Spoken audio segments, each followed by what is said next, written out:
ഒരു രാജാവ് അദ്ദേഹത്തിന്റെ മകളുടെ ബർത്ത്ഡേക്ക് 3 വളകൾ സമ്മാനിക്കുന്നു. പക്ഷെ അത് ഇട്ട ഉടനെ അവളുടെ കയ്യിൽ അത് ഇറുകി പിടിക്കുന്നു. അതിൽ ആ കുട്ടി വേദന സഹിക്കാനാകാതെ കരയുകയും ചെയ്യുന്നു. ഉടനെ തന്നെ അവളുടെ കാഴ്ചശക്തി കളറിലെസ് ആവുകയും ഫുള്ളും ബ്ലാക്ക് ആൻഡ് വൈറ്റ് ആവുകയും ചെയ്യുന്നു. ഇത് കണ്ട രാജാവ് ആ വളകൾ ഊരാൻ നോക്കുന്നു. പക്ഷെ അത് അവളുടെ കൈയോട് ജോയിന്റായി മാറിയിരിക്കുന്നു. ഉടനെ തന്നെ അവിടുത്തെ മന്ത്രവാദിനെ വിളിച്ച് ഇതിനെപ്പറ്റി അന്വേഷിക്കുകയാണ്. ഇനി എന്ത് സംഭവിച്ചു എന്ന് അറിയുന്നതിന് മുമ്പായി നിങ്ങൾ ഈ വീഡിയോ ഇതുവരെ ലൈക്ക് ചെയ്തില്ലെങ്കിൽ ഇപ്പോൾ തന്നെ ലൈക്ക് ചെയ്ത് ചാനൽ സബ്സ്ക്രൈബ് ചെയ്യും. അപ്പോഴാണ് അയാൾ പറയുന്നത്, ഈ വളകൾ ഇനി ഈ കുട്ടിയുടെ കയ്യിൽ നിന്ന് മൂരണമെങ്കിൽ ഇവൾക്ക് 18 വയസ്സാകണമെന്ന്.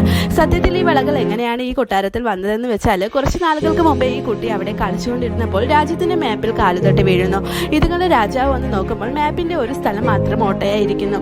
രാജാവ് ഉടനെ തന്നെ മന്ത്രിയെ വിളിച്ചിട്ട് ആ രാജ്യത്തിനെ ഇവരുടെ രാജ്യവുമായി കൂട്ടിയോജിപ്പിക്കാൻ പറയുന്നു. ആ രാജ്യത്തിന്റെയും രാജാവിന്റെയും ഭാര്യയുടെയും മകന്റെയും വളകളായിരുന്നു അത് ഒരിക്കലും ഒരുമിച്ച് അണിയാൻ പാടില്ലായിരുന്നു. അത് ഒരുമിച്ചിട്ട് ഈ കുട്ടി ഓരോ പൗർണമിക്കും മോൺസ്റ്ററായി മാറുകയാണ്.